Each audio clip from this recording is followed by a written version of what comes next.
You're probably watching this video thinking that when you play with a really good golfer, they manage to change their pitching style and trajectory with great ease. So today I'd like to share with you how to do that with a simple little ball position matrix and explain to you how it works, but also simplify things that you can alter the height, the land, kind of reaction of your pitch shots around the green with some simple steps. So keep watching to learn the simple steps to change the way you're pitching and the ball reacts on the greens, to give you more versatility to make you get up and down more often and lower your scores.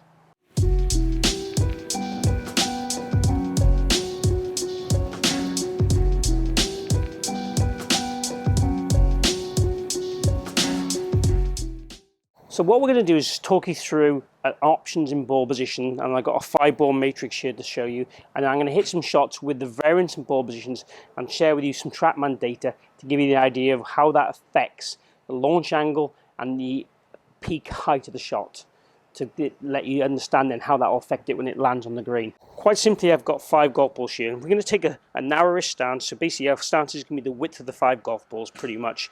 The balls will probably sit just inside my feet, so kind of ankle to ankle, ball to ball. Now what we're looking at really is if I have the ball position in the center, that's going to give me what I'd call, let's say, my medium flight. Have the ball in the furthest back position, that'll give me my lowest flight, and the ball position in the most forward, my highest flight.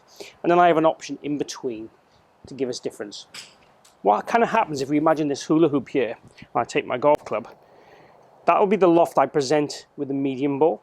If I move the ball forward, you'll see how the loft increases. If I move the ball back, how the loft decreases.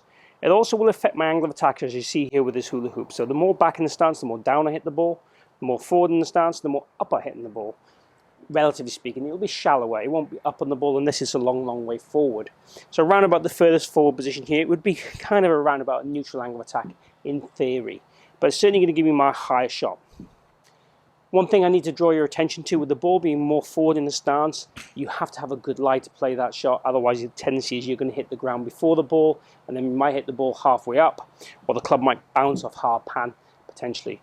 The worse the lie, in theory, move the ball more back, and that'll help you create a steeper angle of attack and a sharper edge to dig the ball out of poor lies. So for rough and things like that, it's really good to play it back in the stance. A couple more things just from the setup. We're going to look to have the shaft angle the same every single time. So if I get this pointing towards my belly button, as I move the ball forward, the shaft angle now hangs back. As I move the ball back, shaft angle now heads more forward in relation to it.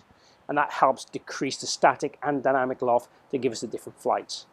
Let's go ahead with a bit of testing now. I'm going to hit a few shots with each different ball position, and we'll have a look at the numbers.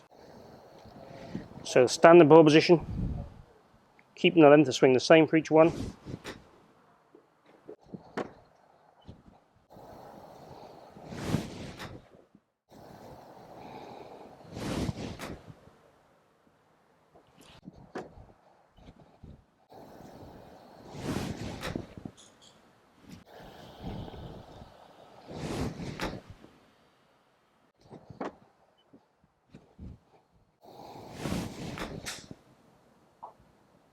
So let's take a little look at the results. So the standard ball position, the launch angle was 36.5, a little higher than I like it to, but it's what it is. And the peak height was 17 feet. Moving the ball further back in the stance, the launch angle decreased to 31.4 degrees and the peak height 11 feet. And when the ball forward, the launch angle increased to 42.2 degrees and the height 21 feet. So quite a nice little difference just by moving my ball position and keeping the handle in the same place. Obviously I had my pressure on the left foot for all of these, and the loft of the club I was using was a 54-degree wedge. So obviously if you change the loft in the club, they'll give you a different difference again. Key from this video is just having the versatility to keep the same standard setup. Move the ball position forward and back on the little matrix. You have 5 options there. We'll change the flight slightly. Just bear in mind the lie has to be good again if the ball's going more forward. Hope you've enjoyed today's video. If you have, please click like and share the video. Also, please follow or subscribe me if you haven't already. I really want to help you with your golf and really want to get you on board with my channel so I can do that.